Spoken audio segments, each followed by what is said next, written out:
오늘 우리에게 주시는 하나님의 말씀 로마서 1장 18절부터 32절까지입니다. 로마서 1장 18절부터 32절까지 말씀입니다.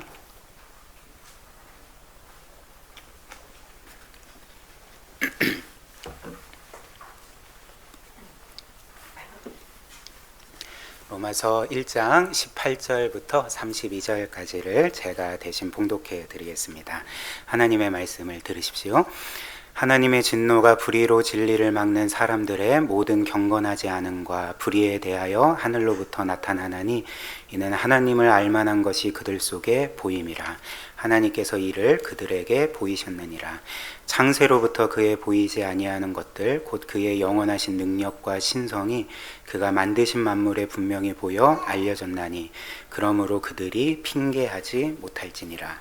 하나님을 알되 하나님을 영화롭게도 아니하며 감사하지도 아니하고 오히려 그 생각이 허망하여지며 미련한 마음이 어두워졌나니 스스로 지혜 있다 하나 어리석게 되어 썩어지지 아니하는 하나님의 영광을 썩어질 사람과 새와 짐승과 기어다니는 동물 모양의 우상으로 바꾸었느니라.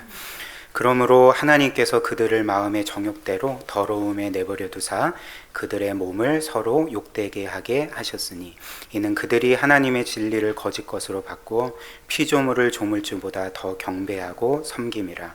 주는 곧 영원히 찬송할 이시로다. 아멘.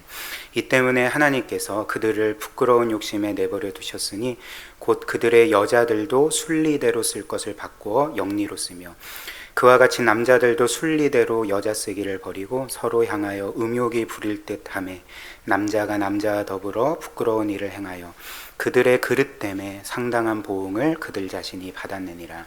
또한 그들이 마음에 하나님 두기를 싫어하며 하나님께서 그들을 그 상실한 마음대로 내버려 두사 합당하지 못한 일을 하게 하셨으니 곧 모든 불의, 추악, 탐욕, 악의가 가득한 자요 시기, 살인, 분쟁, 사기, 악독이 가득한 자요 수근수근하는 자요 비방하는 자요 하나님께서 미워하시는 자요 능욕하는 자요 교만한 자요 자랑하는 자요 악을 도모하는 자요 부모를 거역하는 자요 우매한 자요 배약하는 자요 무정한 자요 무자비한 자라. 그들이 이 같은 일을 행하는 자는 사형에 해당한다고 하나님께서 정하심을 알고도 자기들만 행할 뿐 아니라 또한 그런 일을 행하는 자들을 옳다 하느니라. 아멘.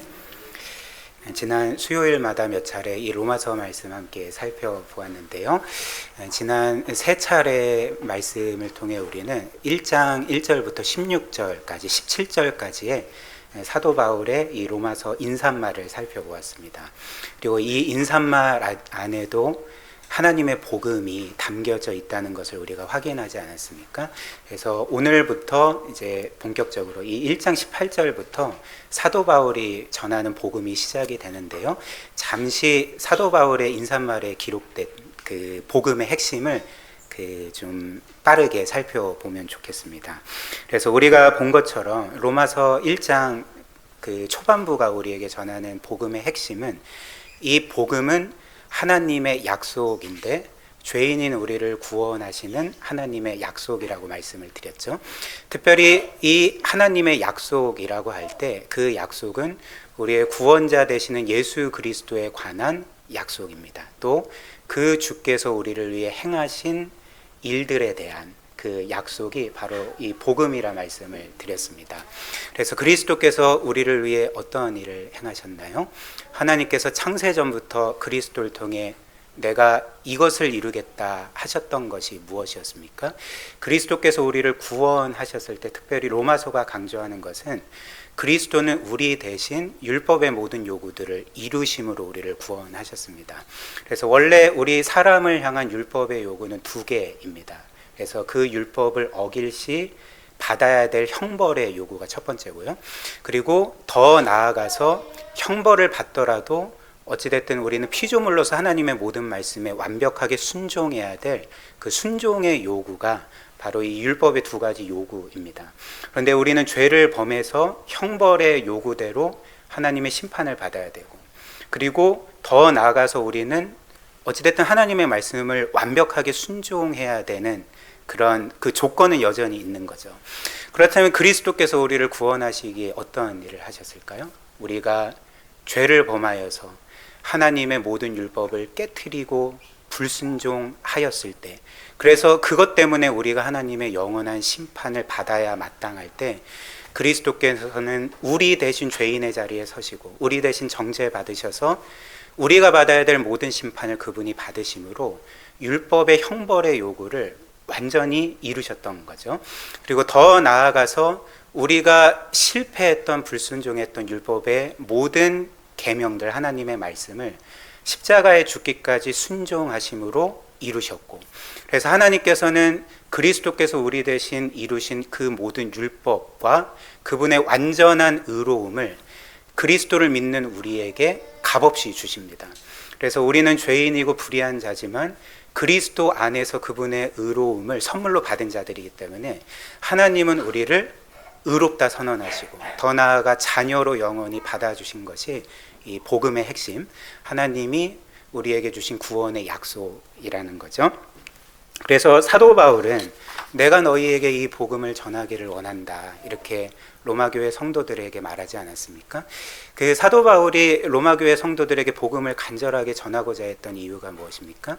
사실 이미 그들은 복음을 알고 있었고 예수 그리스도를 믿어 구원받은 성도들이었지만, 다시 한번 그들에게 복음을 전하기를 원했던 이유는 바로 이 복음만이 그 경이로운 하나님의 사랑을 우리로 하여금 깨닫게 하기 때문에 그렇습니다.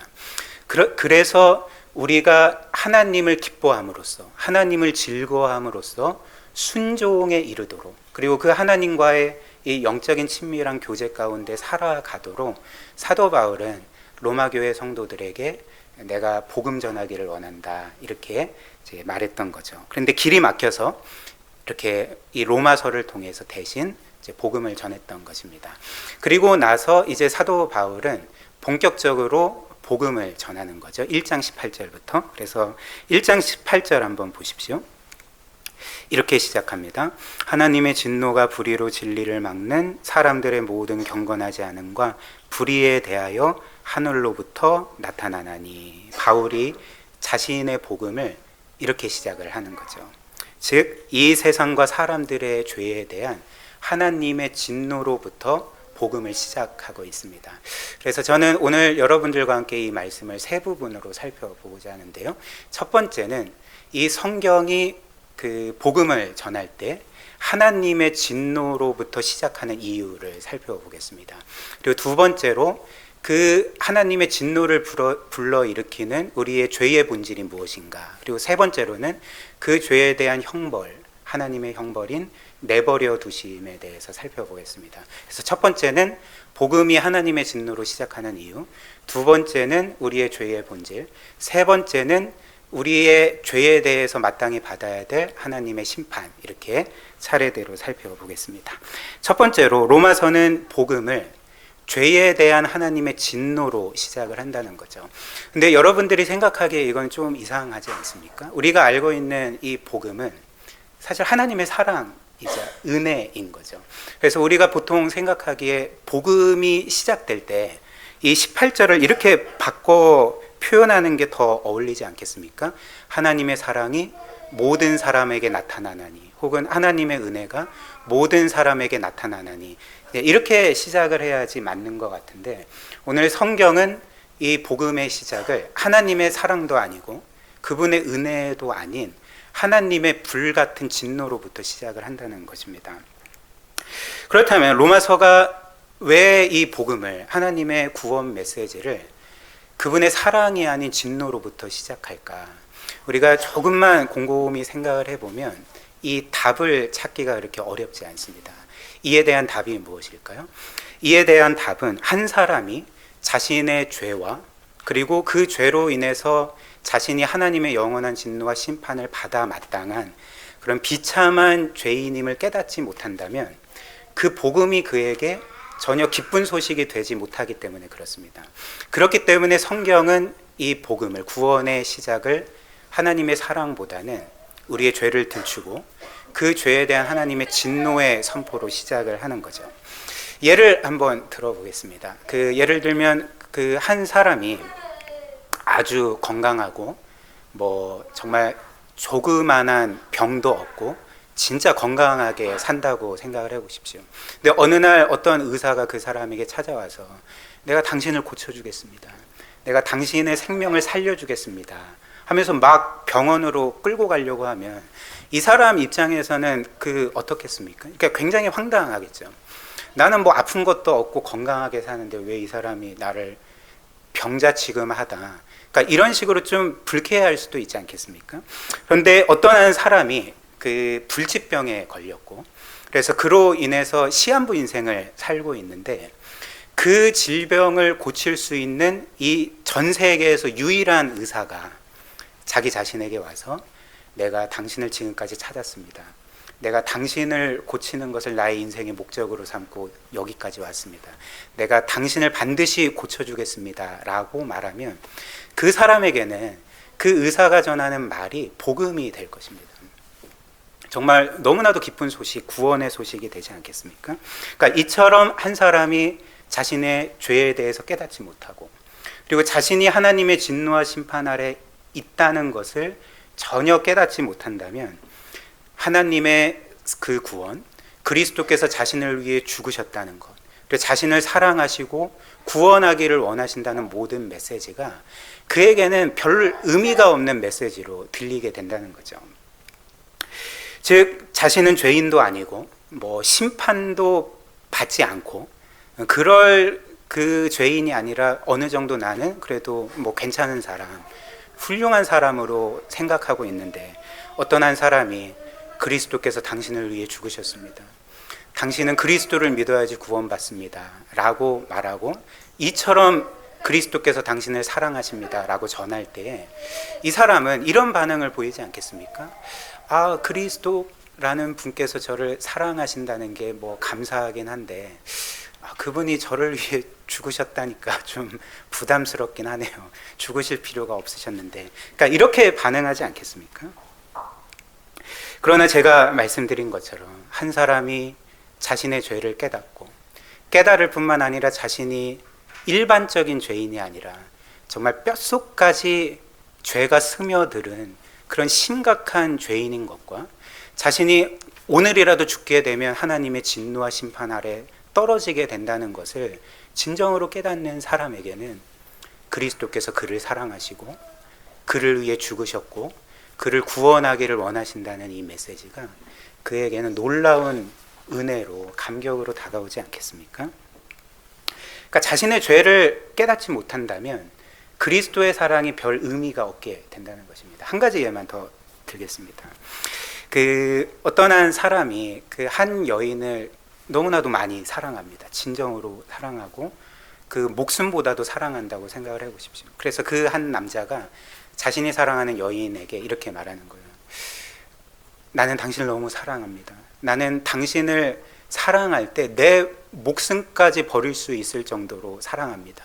그렇기 때문에 오늘 나는 내가 당신을 향해 가진 이 사랑을 입증해 보이겠습니다 라고 말하면서 갑자기 고속도로로 뛰어들어서 차에 치여 죽었다고 생각을 해보십시오. 그렇다면 이 여인은 그것을 보면서 와, 진짜 저 남자가 나를 사랑했구나, 오 놀라워라, 이렇게 반응하겠습니까? 이 사람 미친 사람 취급할 것입니다. 그런데 반대로 어떤 한 사람이 자신이 정말 너무 사랑하는 사람이 있는데 그 사람이 차에 치이려고 하는 순간에 자신의 몸을 던져서 그를 구원하고 자신은 죽었다면, 그렇다면 살아남은 그 사람은 이 사람에 대해 어떻게 생각할까요? 이 사람이 진짜 나를 사랑했구나, 자신의 생명보다 나를 사랑해서 나를 구해 주었구나, 그 사랑의 크기를 깨닫게 되지 않습니까? 이것이 바로 성경이 복음을 시작할 때 하나님의 진노로부터 시작하는 이유가 되는 거죠. 우리의 죄에 대한 하나님의 진노로부터 시작하는 이유가, 이것을 깨닫지 못한다면 하나님의 사랑이나 그리스도의 십자가나 그분의 은혜나 구원, 모든 것들이 우리에게 아무 의미가 없기 때문에 그 모든 것들을 깨달을 때 우리는 찬란하게 비추는 하나님의 사랑을 온전히 깨닫게 되기 때문에 오늘 이 성경은 복음을 하나님의 진노로부터 시작을 하는 것입니다. 그 다음 두 번째로, 그렇다면 하나님의 진노를 불러일으키는 우리의 죄의 본질은 무엇인가? 성경은 우리의 죄의 본질을 이제 이렇게 말합니다. 19절부터 21절 한번 보십시오. 이는 하나님을 알만한 것이 그들 속에 보임이라. 하나님께서 이를 그들에게 보이셨느니라. 창세로부터 그의 보이지 아니하는 것들 곧 그의 영원하신 능력과 신성이 그가 만드신 만물에 분명히 보여 알려졌나니 그러므로 그들이 핑계하지 못할지니라. 하나님을 알되 하나님을 영화롭게도 아니하며 감사하지도 아니하고 오히려 그 생각이 허망하여지며 미련한 마음이 어두워졌나니 이렇게 말합니다. 성경이 말하는 죄의 본질이 무엇일까요? 오늘 지금 우리가 방금 읽은 19절 20절처럼 이 창조 세계 자체에 하나님의 능력과 지혜와 신성과 그 위대하심과 영광이 찬란하게 드러나고, 그렇기 때문에 어떤 사람도 객관적으로 이 세상을 바라볼 때 창조주를 부인할 수 없고 모든 사람들이 창조주가 계심을 알고 있는데, 그럼에도 불구하고 죄의 본질은 무엇입니까? 21절처럼 피조물인 우리가 하나님을 알되 그분을 영화롭게 하지도 않고 감사하지도 않는 것이다. 이것이 바로 그 성경이 말하는 죄의 본질이라는 것입니다. 물론 이 구절이 성경이 모든 사람이 하나님을 안다라고 할 때 이것은 그 사람들이 성경의 하나님, 성경이 우리에게 알려주는 하나님을 안다는 의미는 아닐 것입니다. 왜냐하면 성경 없이 성경의 하나님을 어떻게 알 수 있겠습니까? 그래서 지금 이 로마서가 말하는 사람들이 핑계할 수 없다, 하나님을 다 안다라고 할 때 그 알은 성경이 없어도 이 창조 세계를 바라볼 때 이 우주 만물을 창조한 신이 있고 조물주가 있고, 그리고 나의 존재와 생명과 호흡과 내가 가진 모든 것들은 다 그분으로부터 왔고, 그렇기 때문에 나는 그분을 전적으로 의존하고 있고 그분을 예배해야 되고 그분께 전적으로 순종해야 된다는 것을 이 세상 모든 사람들이 예외 없이 다 안다는 것입니다. 그래서 그 성경은 이런 이유로 모든 사람이 하나님을 알고 있다, 핑계할 수 없다, 이렇게 말하는 거죠. 그러나 이것은 단지 우리가 성경을 통해 알 수 있는 사실일 뿐만 아니라 사실 우리가 어느 정도 그 이성을 가지고 조금만 깊이 생각해도 하나님께서 진짜 계시다는 것을 다 알 수 있다는 거죠.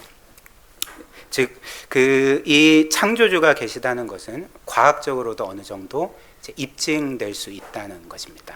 예를 들면 첫 번째로 우리가 하나님의 존재를 상정하지 않는다면, 하나님이 없다고 생각한다면 사실 우리는 이 우주의 기원에 대해서 결코 설명할 수 없게 됩니다. 그 근원을 결코 찾을 수가 없게 되는 거죠. 그러니까 예를 들면 여러분들도 알다시피 과학자들은 우주의 시작을 약 140억 년 전에 어떤 빅뱅이라 불리는 대폭발로 인해서 우주가 시작되었다, 이렇게 말하지 않습니까? 그런데 과학의 주요 원리 중에 하나는 어떤 결과가 있으면 원인이 있는 거죠. 인과론이죠. 그래서 이 세상에 결과가 있는데 원인이 없는 것은 하나도 없습니다. 원인이 있다면 반드시 결과가 있게 되는 거죠. 이게 이제 과학이나 학문의 주요 원리 중에 하나이지 않습니까? 근데 한번 생각을 해보십시오. 과학자들은 140억 년 전에 빅뱅이라는 대폭발로 인해서 이 우주가 시작됐다고 하면, 그러면 빅뱅은 원인이고 이 우주와 모든 것들은 결과이지 않습니까? 그렇다면 똑같이 빅뱅도 뭔가 대폭발이라면, 뭔가 에너지가 폭발한 것이었다면 빅뱅도 어떤 것의 결과가 되고 빅뱅의 원인이 있지 않겠습니까? 그리고 또 원인이 있지 않겠습니까? 그리고 또 그 원인이 있겠죠. 또 그 원인이 있겠죠.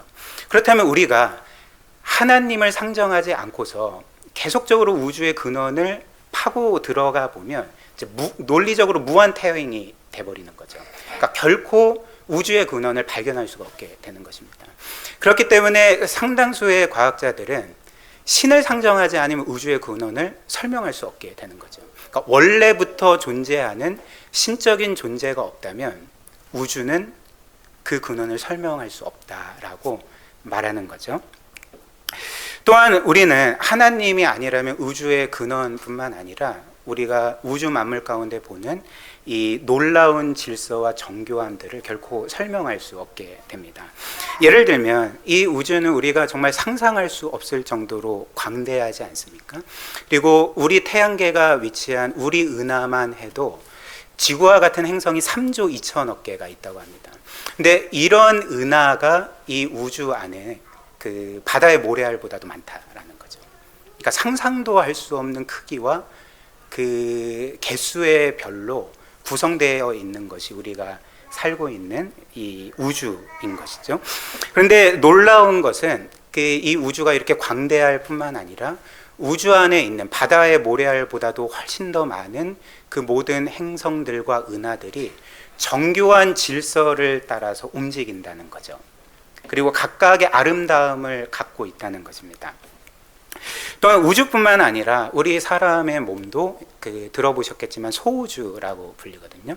그래서 여러분들도 아시겠지만 우리 몸은 약 60조 개의 세포로 이루어져 있습니다. 그러니까 쉽게 표현을 하면 60조 개의 정교한 반도체로 이루어진 것이 우리의 몸이라는 거죠. 그리고 우리의 몸 안에 혈관들을 일자로 쭉 이으면 12만 킬로미터가 되는데 그것은 지구 세 바퀴를 돌 수 있는 엄청난 길이입니다. 이것이 우리 몸 안에 있는 거죠. 그리고 우리 몸 안에는 수많은 장기들이 있고 뼈들이 있고 그 모든 것들이 정교하게 움직이고 있지 않겠습니까? 그래서 우주도 그렇고 우리 사람이라는 존재도 그렇고 이 세상 어떤 것보다도 어떤 정교한 기계보다도 신묘막측하다는 거죠. 그런데 여러분들은 이런 우주가 단지 우연에 의해서 생겨났다는 것을 받아들이실 수 있겠습니까? 물론 우리는 다 신자니까 하나님을 믿는 사람이니까 하나님이 창조하셨어 이렇게 고백을 하지만 이게 이성적으로 받아들여질 수 있는 주장이겠습니까? 예를 들면 어떤 한 공장이 유리나 쇠나 알루미늄이나 플라스틱을 만들고 있는데 어떤 원인으로 인해서 그 공장이 폭발했다고 생각을 해보십시오. 유리와 플라스틱과 쇠와 알루미늄을 만드는 공장이 폭발했는데 그 폭발 후에 현장을 가보니까 폭발의 결과로 아이폰이 딱 만들어져 있는 것입니다. 여러분들은 이게 믿겨지십니까? 혹은 어떤 페인트 공장이 어떤 이유로 폭발을 했습니다. 그래서 그 폭발 현장을 가보니까 페인트 공장이 폭발하니까 통에 있던 페인트들이 다 튀지 않겠습니까?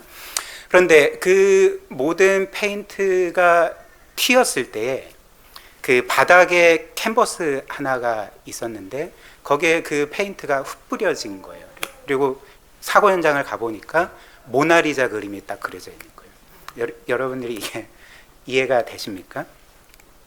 그러니까 하물며 아이폰보다도 정교하고 그리고 모나리자보다도 아름다운 이 우주 만물과 또 인간이라는 존재가 단지 우연에 의해서 만들어졌다는 것을 사람들이 조금만 생각해도 받아들일 수가 없는 주장인 거죠. 그렇다면 가장 합리적인 주장은 무엇이겠습니까? 성경이 말하는 것처럼 나는 스스로 있는 자니라 라고 말씀하신 정말 영원부터 계셨던 창조주께서 이 세상 만물을 그분의 놀라운 능력과 지혜와 설계에 따라서 창조하셨다는 것이 가장 이성적이고 합리적인 설명이 되지 않겠습니까?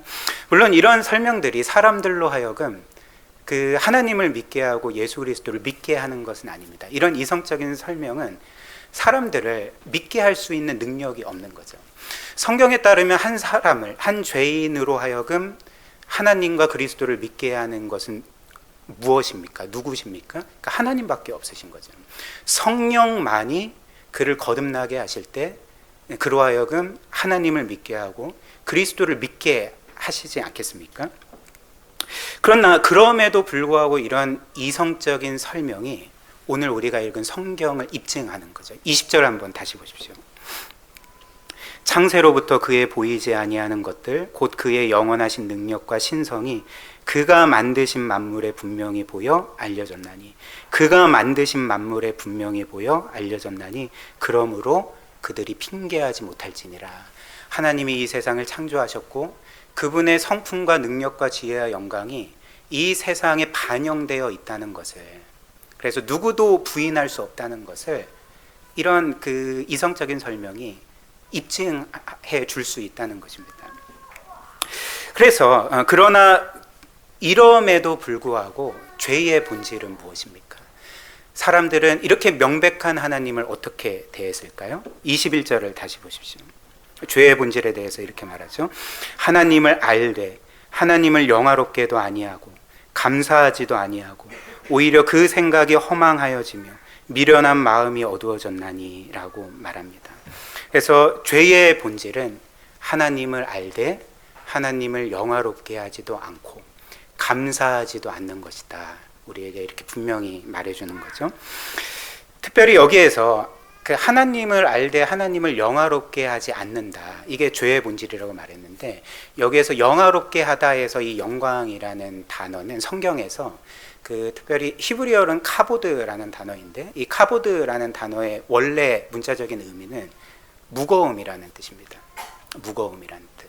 그래서 하나님을 영화롭게 한다고 할 때 그것은 어떤 의미겠습니까? 그러니까 하나님을 나의 인생에서 가장 무거운 분으로 여기는 것, 가장 중요한 분으로 여기는 것.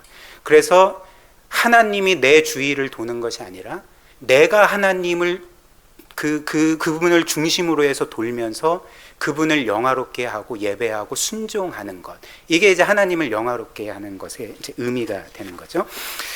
그러나 성경은 죄의 본질을 뭐라고 합니까? 영화롭게 하지 않는 것이다 이렇게 말하는 거죠. 하나님은 이 세상 만물 중에 가장 무거운 분임에도 그분을 가벼운 분으로 혹은 아무것도 아닌 분으로 여기고 하나님께서 이 세상 만물의 알파와 오메가시요 궁극적인 목적이심에도 불구하고 자기 자신을 인생의 목적으로 삼고 자기 자신이 마치 자신의 삶의 주인인 것처럼 행세하는 것이 하나님을 영화롭게 하지 않는 거다. 그럼 반대로 누구를 영화롭게 합니까? 그러니까 자기를 영화롭게 하는 거죠. 이게 죄의 본질이라는 것입니다. 그 다음 또 21절을 보면 이 죄의 본질은 하나님을 영화롭게 하지 않을 뿐만 아니라 뭐라고 말합니까? 그러니까 감사하지도 아니한다 이렇게 말하죠. 하나님께 감사하지 않는다는 것은 무엇을 의미할까요? 제가 앞서 말씀드린 것처럼 하나님이 우리의 창조주고 그리고 우리의 모든 것, 나의 생명, 호흡, 또 나의 어떤 능력, 내가 소유한 것, 내가 성취한 것, 그리고 내가 앞으로 이룰 모든 것들이 다 하나님으로부터 왔고 그래서 나는 하나님을 전적으로 의존하고 있는데 감사하지 않는 것은 무엇입니까? 마치 이 모든 것들이 하나님으로부터 오지 않은 것처럼 내 노력으로 얻은 것처럼 내 노력으로 성취한 것처럼 그렇게 하나님을 없는 분처럼 무시하며 살아가는 것이 바로 감사하지 않는다 이렇게 표현을 하는 것입니다. 세상은 이런 태도와 행동을 가리켜 사자성어로 뭐라고 표현하는지 아십니까? 감사하지 않는 것. 배은망덕이죠. 배은망덕. 그렇죠? 그러니까 이것은 우주적인 배은망덕인 거죠. 그리고 사실 이는 이 세상 사람들이 어떤 면에서는 가장 분노하고 가장 큰 죄로 여기는 그 죄 중에 하나입니다. 이 배은망덕이요. 우리는 이 죄, 뭐 그럴 수도 있지라고 생각하지만 전혀 그렇지 않습니다. 여러분들이 그런 일을 겪게 되면 이 죄는 여러분들을 분노하게 만들고 그리고 굉장한 상처를 줄 것이며 그리고 그 죄를 아주 큰 죄로 여기게 될 것입니다. 예를 한번 들어볼까요? 어떤 한 여인이 남편을 일찍 여의고 외아들이 있었는데 그 외아들을 위해서 자신의 모든 것을 바쳐서 그를 양육했다고 해봅시다. 그래서 가정 형편이 좋지 않고 가난함에도 불구하고 최선을 다해서 그 아들에게 최고의 교육을 받게 했고 그래서 감사하게도 그 아들이 인류대학에 입학했다고 생각을 해보십시오. 근데 그 아들이 그렇게 입학하자마자 이제 그 여인은 시골에 지방 도시에 살고 그 인류대학은 뭐 서울에 있겠죠. 그래서 서울로 갔는데 대학에 입학하자마자 어머니와의 연락을 다 끊은 거예요. 어머니가 전화를 해도 안 받고 문자를 해도 그 답도 안 하고, 그런데 계속적으로 이제 연락하고 답을 좀 주라, 어떻게 된 거냐, 그렇게 간청을 하니까 이 아들이 이 어머니에게 이렇게 말했다고 생각을 해보십시오. 나는 지금까지 내 힘으로 살아왔고요, 내 힘으로 공부했고요, 그리고 내 힘으로 이렇게 인류대학에 들어갔고요, 그렇기 때문에 어머니는 내 인생에서 아무것도 아니에요. 그러니까 이제 나한테 연락하지 마세요. 이렇게 말했다면 여러분들은 이 아들에 대해서 뭐 그럴 수도 있지라고 생각하시겠습니까? 그렇지 않습니다. 만약 이런 아들이 실제로 존재하면 우리는 붕괴할 것입니다. 우리는 분노할 것이고 그 아들을 정말 그 사람 취급하지 않을 것입니다. 그리고 어떻게 그렇게 크고 악랄한 죄가 있을 수 있나라고 생각을 할 것입니다. 그런데 성경은 이에 대해서 뭐라고 말할까요? 그게 우리의 죄다라고 말하는 거죠. 그게 너의 죄다라고 말하고 나의 저의 죄다라고 말하고 이 세상 모든 사람들의 죄라고 성경은 말하고 있다는 것입니다. 이것이 바로 하나님께 감사하지 않는 것이라는 거죠. 그리고 이어서 성경은 우리가 이렇게 하나님을 무시하고 우리가 우리의 삶의 주인 노릇하고 하나님을 영화롭게 하지 않고 감사하지 않을 때, 즉 우리가 하나님처럼 되려고 할 때 이제 그 죄 자체가 우리를 이제 어리석게 만든다라고 말합니다. 로마서 1장 21절 22절 한번 다시 보십시오.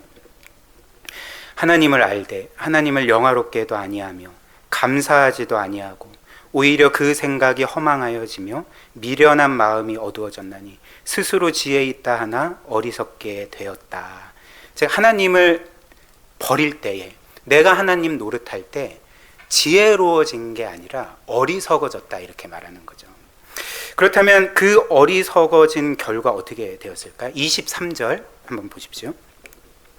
썩어지지 아니하는 하나님의 영광을 썩어질 사람과 새와 짐승과 기어다니는 동물 모양의 우상으로 바꾸었느니라. 25절 이는 그들이 하나님의 진리를 거짓 것으로 바꾸어 피조물을 조물주보다 더 경배하고 섬김이라. 주는 곧 영원히 찬송할 이시로다. 아멘.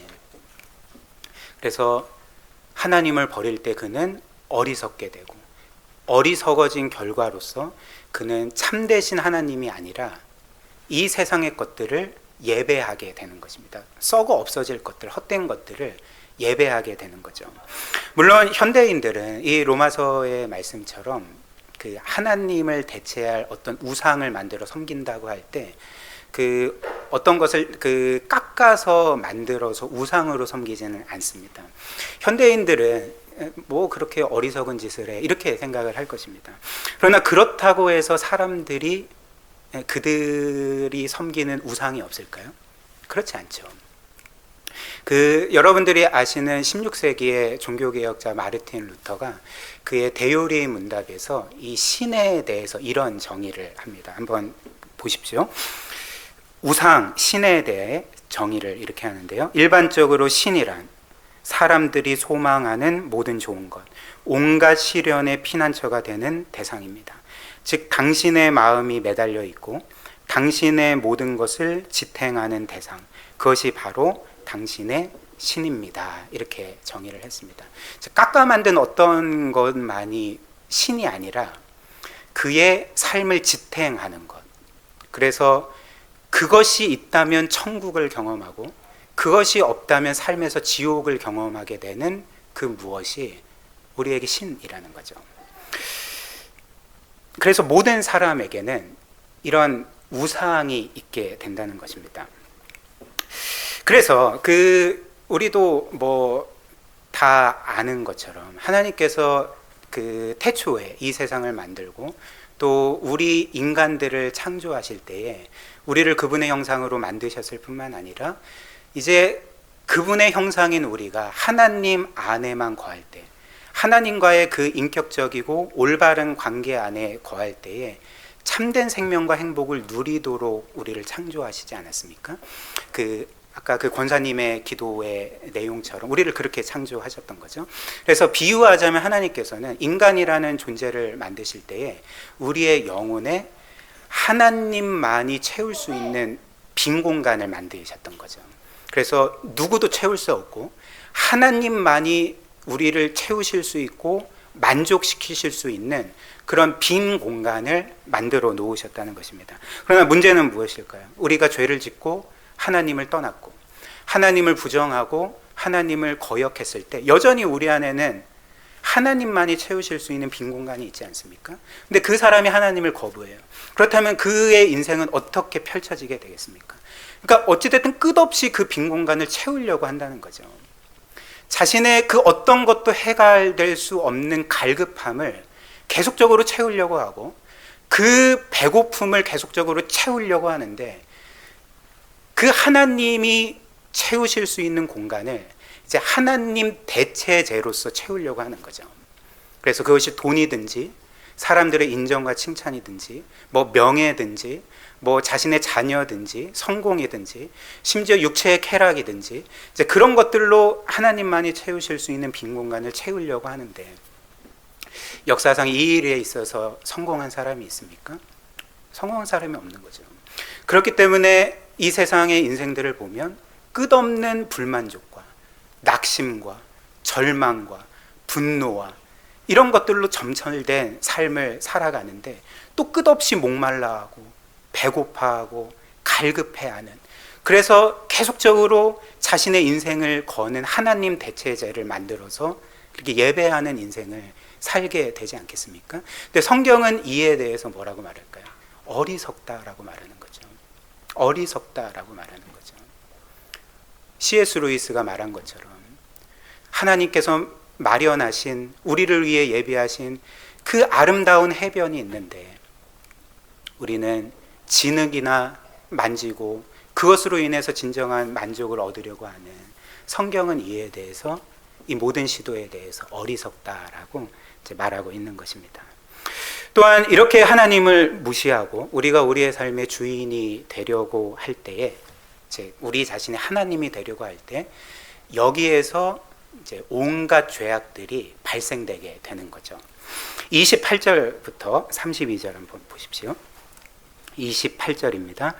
또한 그들이 마음에 하나님 두기를 싫어하며 하나님께서 그들을 그 상실한 마음대로 내버려 두사 합당하지 못한 일을 하게 하셨으니 곧 모든 불의, 추악, 탐욕, 악의가 가득한 자요, 시기, 살인, 분쟁, 사기, 악독이 가득한 자요, 수근수근하는 자요, 비방하는 자요, 하나님께서 미워하시는 자요, 능욕하는 자요, 교만한 자요, 자랑하는 자요, 악을 도모하는 자요, 부모를 거역하는 자요, 우매한 자요, 배약하는 자요, 무정한 자요, 무자비한 자라. 그들이 이 같은 일을 행하는 자는 사형에 해당한다고 하나님께서 정하심을 알고도 자기들만 행할 뿐 아니라 또한 그런 일을 행하는 자들을 옳다 하느니라. 그래서 사람들이 하나님을 버리고 자기가 하나님이 되려고 할 때 이제 이 1장 28절 이하의 모든 죄악들이 그의 삶 가운데 계속적으로 생산되게 되는 거죠. 이와 관련해서 그 초대교회 그 위대한 교부 중에 한 사람인 그 아우구스티누스가 죄를 이런 식으로 표현을 했습니다. 죄는 무엇이냐면 우리가 하나님을 악하게 흉내내는 것입니다. 죄란 우리가 하나님을 악하게 흉내내는 것입니다. 이렇게 표현을 했습니다. 무슨 말일까요? 그러니까 우리가 앞서 본 것처럼 하나님께서는 이 우주 만물의 중심이 되셔야 되는데 그분을 우리가 영화롭게 해야 되는, 이 세상 만물 가운데 가장 무거운 분이 되어야 되고 중심이 되어야 되고, 그리고 그분이 이 세상 모든 것과 우리의 인생의 모든 것의 궁극적인 목적이 되셔야 되는데, 근데 죄는 무엇이냐면 그런 하나님을 우리가 악하게 흉내내는 거죠. 즉 하나님이 중심이 되셔야 할 때 내가 중심이 되려고 하고, 하나님이 영광 받으셔야 될 때 내가 영광을 받으려고 하고, 하나님이 가장 무거운 분이 되셔야 할 때 내가 가장 무거운 존재가 되어야 하는 것처럼, 그리고 하나님이 이 세상 모든 것들의 중심이 되어 다른 모든 것들이 하나님 중심으로 돌아야 되는데 우리는 하나님을 악하게 흉내내어서 나 외의 모든 것들이 나를 중심으로 돌도록 그렇게 만들려고 하는 것이 죄의 본질이라는 거죠. 그래서 사람들을 나를 중심으로 움직이게 만들고, 또 내가 모든 것을 차지하려고 하고, 또 나의 유익을 위해서 사람들을 끝없이 이용하려고 하는 것이 이 죄라는 거죠. 그래서 실제로 사람들은 왜 사람들을 괴롭힙니까? 왜 사람들의 것을 빼앗을까요? 왜 사람들을 모욕하고 그들의 명예를 훼손하는 일들이 있게 되는 걸까요? 결국에는 내가 제일 중요하니까 그런 거 아니겠습니까?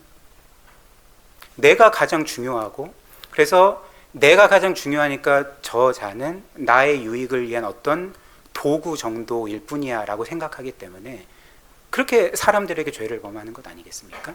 만약 성경 말씀처럼 나보다 남을 귀하게 여기고 훌륭하게 여긴다면 이런 죄를 범할 수가 없게 되는 거죠. 그래서 이런 이유로 아우구스티누스는 죄의 본질을 우리가 하나님을 악하게 흉내내는 것입니다, 이렇게 표현을 했던 것입니다. 이것이 바로 죄의 본질인 거죠. 하나님을 영화롭게 하지 않고 감사하지 않고 우리가 우리의 삶의 주인 노릇하려고 하는 것, 이게 이제 죄의 본질인 것입니다. 그렇다면 마지막으로 그 세 번째로 사람들의 죄에 대한, 이런 죄에 대한 하나님의 심판은 어떤 것입니까? 그것은 바로 하나님께서 사람들을 그 죄 가운데 내버려 두시는 거죠. 이것이 하나님의 심판인 것입니다. 24절 한번 보십시오. 그래서 24절, 26절, 28절에 연달아서 하나님께서 이들을 내버려 두셨다 말씀합니다. 먼저 24절입니다.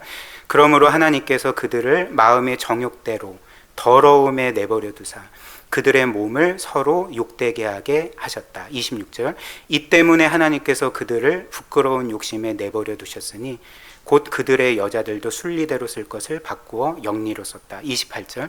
또한 그들이 마음에 하나님 두기를 싫어하며 하나님께서 그들을 그 상실한 마음대로 내버려 두사 합당하지 못한 일을 하게 하셨다. 이게 바로 하나님이 죄에 대해서 진노하실 때 그들에게 내리신 심판이라 우리에게 알려주고 있는 거죠. 그런데 여러분들은 이 말씀을 읽으시면서 좀 이상하지 않습니까? 뭔가 좀 이거는 좀 심판이 아닌 것 같은데, 이런 생각을 하신 적은 없으십니까? 하나님께서 죄인들을 심판하실 때는 그들을 뭔가 어찌됐든 반쯤 죽여버리시거나 뭐 망하게 하시거나 아니면 당장 지옥에 떨어뜨리시는 것이 심판일 것 같은데, 하나님의 진노 가운데 나타난 심판이 내버려 두신다는 거라니, 그러니까 죄인들을 내버려 두시면 죄인들이 좋아할 것 같은데 이게 과연 심판이 되나? 그러니까 우리는 보통 이렇게 생각할 수 있게 되는 거죠. 그러나 그렇지 않습니다. 하나님께서 죄인들을 향해서, 그러니까 영원한 심판을 제외하고 이 땅에서 죄인들에게 내리실 수 있는 가장 큰, 가장 심각하고 중한 형벌은 그들을 죄악 가운데 내버려 두시는 거죠. 왜 그럴까요? 왜냐하면 하나님께서 그 죄인들을 그들의 삶에 개입하셔서 그들을 돌이키지 아니하시고 그들을 그냥 죄악 가운데 내버려 주신다면 그들은 계속 그 죄 가운데 살면서 그 영원한 형벌들을 계속 쌓을 것이기 때문에 그렇습니다. 예를 들면 그 자녀가 탈선할 때 부모로서 자녀에게 내릴 수 있는 최고의 심판 형벌이 무엇입니까? 여러분들은 여러분들의 자녀에게 내린 가장 가혹한 형벌이 무엇입니까? 자녀가 잘못된 길로 갈 때 매를 드는 것, 뭐 다리 몽댕이 부러뜨리는 것, 뭐 여러 등등의 것이 있겠죠. 이런 것입니까? 그러니까 그렇지 않습니다. 부모가 자녀에게 내릴 수 있는 최악의 가장 무거운 형벌은 그냥 내버려 두는 것입니다. 그러니까 방치해 버리는 거죠. 그래서 그 자녀가 뭐 잘 살든 못 살든 뭐 인생이 망하든 상관없이 그 자녀를 그냥 내버려 두는 것이 가장 가혹한 형벌이 아닙니까? 그러니까 하나님께서도 마찬가지로 이 죄인들을 그 죄 가운데 그냥 내버려 두시는 것이 하나님이 그들에게 내리실 수 있는 가장 가혹한 형벌이라고 성경이 우리에게 알려주고 있는 거죠. 그런데 이는 바꿔 말하면 우리에게 어떤 것을 알려줄까요? 어떤 사실을 알려줄까요? 하나님의 가장 가혹한 형벌이 내버려 두심이라면 하나님의 최고의 형벌은 우리의 삶에 개입하시는 거죠. 죄 가운데 우리가 살아갈 때 우리의 삶에 개입하시고 우리를 징계하시고 그리고 우리의 삶에 가시밭길을 까셔서 우리로 하여금 그 죄에서 돌이켜서 하나님께로 돌아가게 하시는 것이 우리를 향한 하나님의 최고의 사랑이자 호의자 은혜라는 것을 우리가 오히려 이 말씀을 통해 깨닫게 되지 않습니까? 그렇기 때문에 사실 사랑의 반대말은 증오가 아닙니다. 사랑의 반대말은 미움이 아닙니다. 사랑의 반대말은 무관심이자 방치인 거죠. 그러나 사랑이 있다면 그를 방치하지 않고 꾸짖고 또 혼내고 그를 잘못된 길에서 돌이켜 올바른 길로 나아가게 만들지 않겠습니까? 하나님께서 우리에게 이런 일들을 행하시는 거죠. 하나님의 사랑은 우리가 좀 단순하게 생각하는 것처럼 하나님이 내 인생을 좀 성공하게 해주시고 내가 원하는 대로 좀 인생이 펼쳐지게 하시고 가시밭길이 아니라 꽃길만 걷게 하시면 그게 하나님의 사랑이 아닐까 그렇게 생각을 하지만 하나님이 우리를 사랑하실 때 그분이 행하시는 일은 끝없이 우리의 삶에 개입하시고 그리고 끝없이 아버지의 마음으로 우리의 삶을 인도하시고 죄에서 올바른 길로 우리를 계속적으로 인도하시는 것이 바로 우리를 향한 하나님의 사랑이라는 것입니다. 그래서 하나님의 사랑의 핵심은 우리가 원하는 자리에 우리를 두시는 것이 아니라 하나님이 원하는 자리에 우리를 두시는 거죠. 그리고 우리가 원래 있어야 될 자리에 그 자리에 우리를 두시는 것이 바로 우리를 향한 하나님의 사랑이 아니겠습니까? 그래서 그 자리에서 하나님과의 관계에서 진정한 생명과 행복을 누리게 하는 것, 그 영광을 누리게 하는 것이 우리에게 베푸시는 늘 신실하신 하나님의 사랑이라는 것입니다. 사랑하는 여러분, 바로 이 때문에 우리의 삶에 때때로 고난이 있는 거죠. 그리고 징계가 있는 것입니다. 우리의 삶에 여러 고난과 아픔과 또 힘듦과 환난이 있는 이유가 바로 때로는 하나님이 이렇게 사랑으로 우리의 삶에 개입하시기 때문에 생겨나는 일이라는 거죠. 이런 이유로 시편 119편 71절이 우리가 잘 아는 그 유명한 고백 아닙니까? 고난당한 것이 내게 유익이라. 이로 말미암아 내가 주의 율례들을 배웠습니다. 이렇게 고백을 하는 거죠. 사랑하는 여러분, 그러나 마지막으로 하나님께서 우리를 구원하시기 위해서 행하신 일은 우리의 삶에 개입하시거나 징계하신 것만이 아닙니다. 하나님께서 우리를 구원하시기 위해서 궁극적으로 행하셨던 일은 무엇이냐면 죄로 인해서 원래 우리가 버림받아야 되는데 그러나 우리 대신 하나님께서 그 아들을 내버려 두신 것, 십자가 죽음에 방치하신 것이 하나님께서 우리를 구원하시기에 행하신 궁극적인 일이라는 거죠. 그래서 사실 이 말씀을 우리가 이 말씀이 정말 객관적으로 실행되어야 하면 우리는 이미 하나님께 내버려져야 됐습니다. 버림받아야 됐다는 거죠. 그러나 우리 하나님께서 우리를 위해 행하신 일이 무엇입니까? 그러니까 그 아들을 우리 대신 버리시고 그 아들을 우리 대신 심판받게 하시고 그 아들을 우리 대신 그 깊은 무덤까지 내려가게 하심으로써 그리스도의 버림받으심으로 우리가 하나님께 영원히 받아들여지게 되고 정말 그 영원하신 외아들이 하나님께 철저하게 버림받으심으로써 우리가 하나님의 영원한 자녀로 입양된 것이 바로 하나님이 우리에게 행하신 놀라운 구원이 아니겠습니까? 그렇기 때문에 우리 주께서는 십자가에 못 박혀 죽임당하신 그 숨이 끊어지는 그 순간에 어떻게 외치셨습니까? 엘리 엘리 라마 사박다니, 나의 하나님 나의 하나님 왜 저를 버리셨습니까? 라고 부르짖으셨던 거죠. 물론 주께서는 그렇게 부르짖으셨지만 자신이 하나님 아버지께 버림받는 이유를 아셨습니다. 왜냐하면 내가 이 십자가 위에서 버림받아야지 우리가 하나님께 영원히 받아들여질 수 있었기 때문에 그리스도께서는 그 모든 것들을 끝까지 견디셨던 거죠. 그러므로 오늘 우리가 이 말씀 가운데 갖게 되는 정말 이 세상 어떤 것도 흔들 수 없는 확신이 무엇이겠습니까? 하나님은 결코 어떤 일이 있어도 우리를 버리시지 않는다. 우리는 때로는 우리의 인생에서 하나님이 우리를 버리신 것 같고 그냥 내버려 두시는 것 같은 느낌을 받게 되지만, 그러나 하나님은 결코 우리를 버리시지 아니하고 결코 한순간도 우리를 방치하시는 적이 없고, 우리는 느끼지 못할지라도 늘 하나님이 여전히 그 아버지의 사랑과 선하심으로 우리의 삶 가운데 역사하고 계시고 지금도 우리를 가장 선하고 영광스러운 길로 인도하고 계시다는 것을 우리가 확신하게 된다는 거죠. 그렇기 때문에 사랑하는 여러분, 내가 하나님께 마치 버림받은 것처럼 느껴질 때, 그리고 하나님께서 나를 내버려 두시는 것처럼 느껴질 때에 우리가 기억해야 될 것이 있습니다. 그리스도께서 나를 위해 버림받으셨기 때문에 나는 결코 버림받지 않는다. 이것을 우리가 기억을 해야 되는 것이죠. 그래서 이 선하신 하나님과 또 우리의 구세주 예수 그리스도께서 우리를 위해 행하신 그 모든 구원과 그 은혜와 그 선하신 일들을 우리가 기억하면서 인생 가운데 늘 힘을 얻고 용기를 가지고 확신 가운데 주를 위해 살아가는 은혜가 있으시기를 주님의 이름으로 축복합니다. 이 시간 우리 함께 말씀 기억하며 기도하도록 하겠습니다.